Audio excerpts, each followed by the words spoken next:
Hello students, I am Suren Singh Jagwan in your own professional Shiksha channel. Here you get lectures and informations which are very helpful in your professional education. So if you haven't subscribed this, subscribe this channel for regular updates. In last lecture, I taught you about introduction of measurement and scaling, in which major focus was on types of scales. Today, I'll tell you about scaling techniques which are used in research. The topics which we are going to cover in this exercise, these will be types of scaling techniques. First one will be comparative scaling technique and second one will be non-comparative scaling techniques. And last one there will be assignment. Comparative scales means which follow the rules of comparison. It means कि यहाँ पे comparison होता है two or more events और objects के बीच में. Events हो सकते हैं, objects हो सकते हैं और उनके बारे में respondent से पूछा जा सकता है. और जो ये डेटा होता है, ये डेटा इसमें जो यूज किया जाता है ये ऑर्डिनल इन नेचर होता है, यानी कि जो आपने ऑर्डिनल स्केल्स पहले पढ़ी थी उसी टाइप का डेटा यहाँ पे यूज होता है. These comparative scales are basically of three types. First one is paired comparison, second one is rank order and third one is constant sum. First one is paired comparison scales. Paired means what? Paired means group of two objects which are needed to compare. If a researcher want to compare more than two objects, then he will have to compare them in a group of two objects in paired comparison scales. The process of rank ordering the objections from most to least important is best approached through the questioning techniques known as paired comparison. Each of the objections is paired by the researcher so that if we take four factors in the example, so there will be 6 pairs. Suppose हम example ले सकते हैं Pepsi और Coke का. तो Pepsi और Coke को direct दो ऑब्जेक्ट्स हो गए तो उनको कंपेयर करना आसान है. बट अगर हम दो से ज्यादा सॉफ्ट ड्रिंक्स अगर हम लेना चाहें तो उनका एग्जाम्पल भी हम ले सकते हैं. तो सपोज हमने ले लिया है, हमने 4 ब्रांड ले लिए हैं, Pepsi, Coke, Sprite and Fanta. अब हम इसको पेयर्ड कंपैरिजन के अंडर में चेक करना चाहते हैं तो हम इनके ग्रुप बनाएंगे. पेप्सी कोक हो गया, पेप्सी स्प्राइट हो गया, पेप्सी फैंटा हो गया, कोक स्प्राइट हो गया, कोक फैंटा हो गया या स्प्राइट फैंटा हो गया. तो कैसे ये ग्रुप हो सकता है यहाँ पे? तो फर्स्ट ऑफ ऑल पेप्सी और पेप्सी का कोई आपस में कंपैरिजन नहीं होगा, तो फर्स्ट कंपैरिजन आप कर सकते हो पेप्सी एंड कोक का. तो दोनों में से उसको क्या पसंद है, तो उसको माना कोक पसंद है तो उसने कोक पे अपना ऑप्शन दे दिया. क्लियर? ऐसी सेकंड उसमें कोक का कोई कंपैरिजन नहीं होगा तो कोक ये ऐसे ही रह जाएगा. देन थर्ड वन में स्प्राइट एंड पेप्सी का कंपैरिजन होगा तो स्प्राइट और पेप्सी में से उसको पेप्सी पसंद है एंड स्प्राइट एंड कोक में से उसको कोक पसंद है. देन फैंटा के साथ में कंपैरिजन करेंगे सभी उसका, तो फैंटा और पेप्सी में उसको पेप्सी पसंद है, फैंटा कोक में उसको कोक पसंद है और फैंटा और स्प्राइट में उसको स्प्राइट पसंद है. तो नंबर ऑफ टाइम्स जो हमने उसने जो प्रिफर किया है, तो सबसे ज्यादा जो प्रेफरेंस मिली है वो मिली है कोक को. 3 बार कोक को प्रिफर किया गया है. देन उसके बाद प्रिफर किया गया है आपके पेप्सी को एंड देन लास्ट में स्प्राइट को. फैंटा को किसी ने भी प्रेफरेंस नहीं दी है अदर के कंपैरिजन में. तो ये पेयर्ड कंपैरिजन का एक बेस्ट एग्जांपल हो जाता है. Second one is rank order scale. This is another type of comparative scale technique in which respondents are presented with several items. उनको बहुत सारे आइटम्स दिखाए जाते हैं और उन आइटम्स को एक के ऊपर दूसरे को प्रेफरेंस के बेसिस पे, फेवर्ड और अनफेवर्ड के बेसिस पे रैंक देना होता है. Let's take the example of rank order.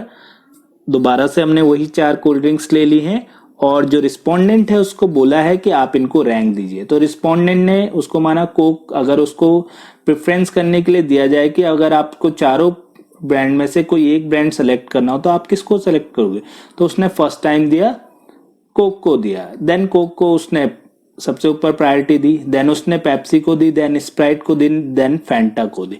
तो इस तरीके से हमारे पास एक रैंक ऑर्डर आ गया है सॉफ्ट ड्रिंक्स का, जिसके बेसिस पे हम उसका रैंक्स तैयार कर सकते हैं. Now third one is constant sum scale. In this scale, the respondents are asked to allocate a constant sum of units such as points, rupees or chips among a set of stimulus object with respect to some criterion. कुछ criterias को ध्यान में रखते हुए respondents को out of a mark like 100 में से उनको सबको मार्किंग करनी है. अगर उसने किसी को एक मार्क दे दिया है, माना 50 दे दिया, तो अब बाकी के लिए उसके पास केवल 50 पॉइंट्स ही बचे हैं.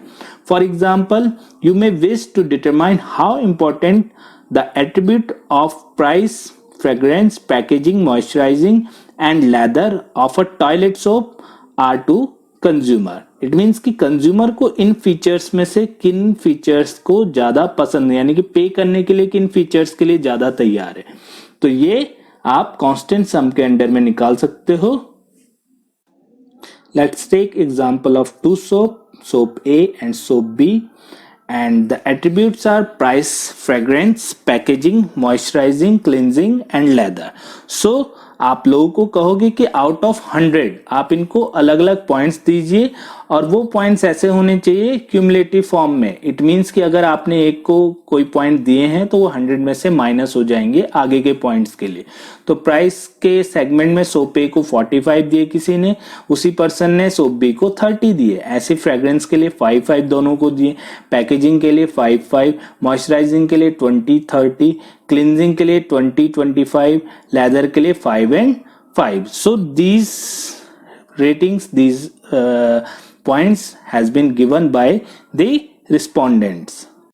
Now what does it mean? It means कि उसको सोप ए में प्राइसिंग सबसे बढ़िया लगी है, ऐसी सोप बी में उसको प्राइसिंग एंड मॉइस्चराइजिंग दोनों सही लगी हैं, एंड देन उसको क्लींजिंग अच्छा लगा है. लेकिन पॉइंट के टर्म्स में देखा जाए तो उसको मॉइस्चराइजिंग और क्लींजिंग सोप ए के मुकाबले सोप बी में ज्यादा बेटर लगा है. When we talk about non-comparative skills are very useful to examine the attitude of respondents towards single aspects of an object, whereas in comparative skills, two or more objects can be compared. It means comparative skills can be used at that place where two or more objects are required to examine. जहां पे भी दो से ज्यादा objects को examine करना होगा, compare करना होगा, तो वहां पे हम कंपैरेटिव स्किल्स यूज करेंगे. और जहां पे हम सिंगल फीचर को लेके बात करेंगे तो वहां पे हम नॉन कंपैरेटिव स्किल्स को यूज करेंगे. In non comparative scaling, respondents needs only evaluate a single object. Their evaluation is independent of the other object which the researcher is studying. It means कि केवल सिंगल इवेंट्स या objects को लेके हम यहाँ पे बात करते हैं. The non-comparative scaling techniques can be further divided into two parts. First one is continuous rating scale and second one is itemized rating scale. First one is continuous rating scale. It is very simple and highly useful. In continuous rating scale, the respondents rate the objects by placing a mark at the appropriate position on a continuous line that runs from one extreme to the criterion variable to the other. Let's take the example. Question is, how would you rate the TV advertisement as guide for the market pause area? Market के किसी pause area में आपने कुछ advertisement करनी है तो उसको आप कैसे करके करोगे? तो उसके लिए आपको व्यूज चाहिए किसी कस्टमर का या रिस्पोंडेंट का. Let's expand this example. It means कि आप वहां पे एक इलेक्ट्रिक बिलबोर्ड लगाने के लिए सोच रहे हो, सो उसके बारे में आप रिस्पोंडेंट से पूछना चाहते हो. तो फर्स्ट क्वेश्चन में भी electric billboard will be suitable for advertisement at that place और not. Second, restaurant ads should be shown in advertisement or not. It means कि they are agreeing or disagreeing, yes or no, but what is the tendency of their attitude in that yes and no. Speakers should be used for people awareness in electric board. यानी कि वहां पे जो electronic board हुआ advertisement का, वहां पे speakers use किए जाएं लाउड स्पीकर टाइप के, ताकि लोगों को सुनाया भी जा सके या नहीं. तो ये आप लोगों से, रिस्पोंडेंट से पूछ सकते हो इसके बारे में. एंड लोग अपना स्ट्रांगली एग्री और स्ट्रांगली डिसएग्री के फॉर्म में आपको पॉइंट्स मार्किंग दे सकते हैं। जिस तरीके से स्केल बना रखे तो जहां पे भी वो मार्क करेगा इट मीन्स कि अगर वो स्ट्रांगली एग्री की तरफ मार्क करेगा तो ज्यादा एग्री है, अगर डिसएग्री की तरफ मार्क करेगा तो ज्यादा डिसएग्री है। Second one is itemised rating scale. Itemized rating scale is a scale having numbers or brief descriptions associated with each category. The categories are ordered in terms of scale position, and the respondents are required to select one of the limited number of categories that best describe the product, brand, company, or product attribute being rated. Itemized rating scales are widely used in marketing research. The itemized rating scale can be in the form of graphical, verbal, or numeric form. Itemized rating scale further also divided into three parts. First part of this scale is Likert scale. Second one is semantic differential scale, and third one is staple scale. Likert scale is extremely popular for measuring attitudes because the method is simple to administer. With the Likert scale, the respondents indicate their own attitudes by checking how strongly they agree or disagree with carefully worded statements that range from positive to negative towards the attitudinal object. Respondents generally choose from 5 alternatives. You can say they are strongly agree, neither agree nor disagree, disagree, or strongly disagree. A Likert scale may include a number of items or statements. Disadvantages of Likert scale is that it takes longer time to complete than the other itemized rating scales because respondents have to read each statement. Her statement को उनको पढ़ना पड़ता है, इसलिए इसमें ज़्यादा time लग जाता है, तो ये इसका एक डिसएडवांटेज है. Despite the above disadvantage, this scale has several advantages. It is easy to construct, administer and use. अगर आपको एटीट्यूड चेक करना है किसी भी रिस्पोंडेंट का तो ये स्केल आपके लिए बेस्ट है. Take the example of a website that you are thinking to launch a website, and firstly you want the responses of the respondents, that how they want, what type of websites they want. So you can make a Likert scale of 5 statements, and your question may be website should be platform independent, यानी कि ये website platform independent हो, जिस platform पे भी run करे, mobile, tablet, desktop, सो उसी की तरह वहां पे शो हो. ये ना हो कि डेस्कटॉप व्यू ही हर जगह पे दिख रहा है. तो इसके बारे में वो क्या मानते हैं. Website should have login feature, website में लॉगिन फीचर होना चाहिए. Website should have ads of other websites also. आपकी वेबसाइट्स की अगर अर्निंग का सोच रहे हैं तो क्या उसमें अदर्स के एड्स होने चाहिए या आप केवल अपनी वेबसाइट को प्रमोट करना चाहते हो.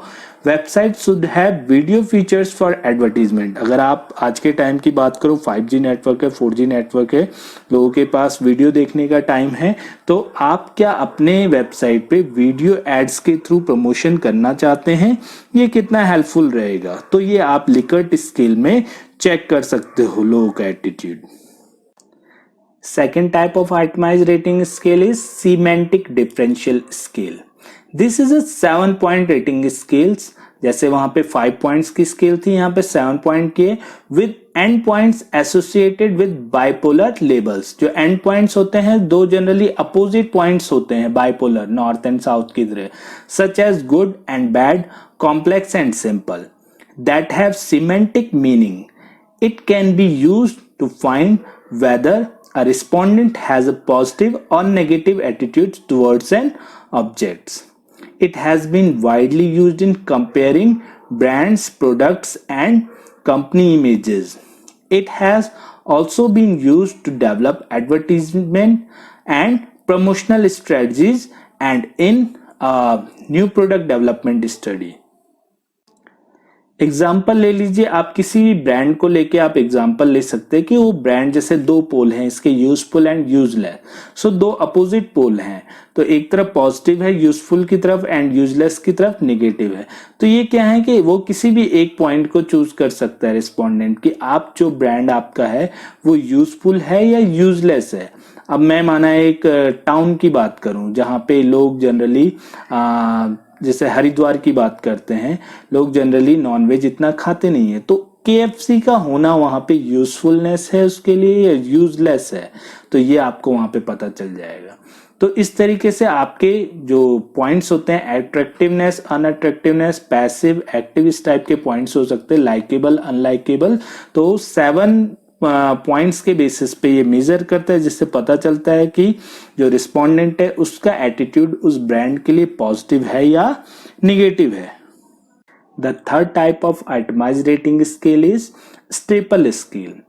स्टेपल स्केल वहां पे यूज होती है जहां पे आप सिमेंटिक स्केल यूज नहीं कर सकते। इट मींस कि बाइपोलर वाली सिचुएशन नहीं यूज कर सकते हो, अपोजिट वाली, सो वहां पे स्टेपल स्केल यूज कर सकते हो। The Stapel scale was originally developed to measure the direction and intensity of an attitude simultaneously. Modern version of the staple scale place a single adjective as a substitute for the semantic differential when it is difficult to create pairs of bipolar adjective। जब bipolar आप बनाना मुश्किल हो आपके लिए, सो आप staple scale का use कर सकते हो विद सिंगल एडजेक्टिव के साथ में।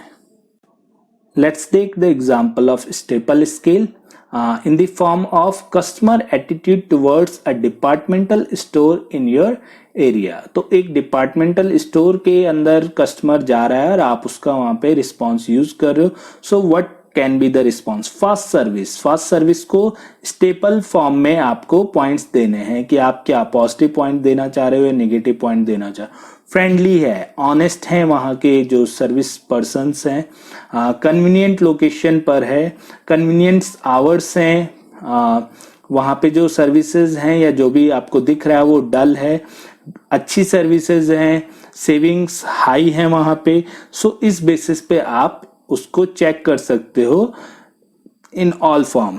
आप यहाँ पे देख रहे होंगे कि यहाँ पे बाइपोलर नहीं है, एक ही चीज को पॉइंट्स के फॉर्म में दे दिया गया है कि आपको उसको पॉइंट्स के फॉर्म में रेटिंग देनी है।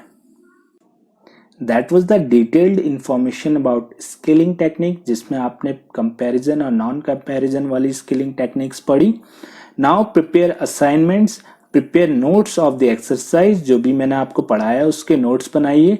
Find out some other examples which can be used in this exercise. कुछ और एग्जाम्पल्स अगर आप ले सकते हैं उनको देखिए और उनको अपने इसमें यूज कीजिए। ये आपकी अंडरस्टैंडिंग को बढ़ाएंगे, आपके नॉलेज को बढ़ाएंगे। If you find sound information through this lecture, then like this video and comment us to motivate. For being updated, subscribe our channel Professional Shiksha, because we make lectures videos helpful in your professional education. We will meet you in next lecture. Till then, bye bye. Thank you. Have a nice day. Keep learning.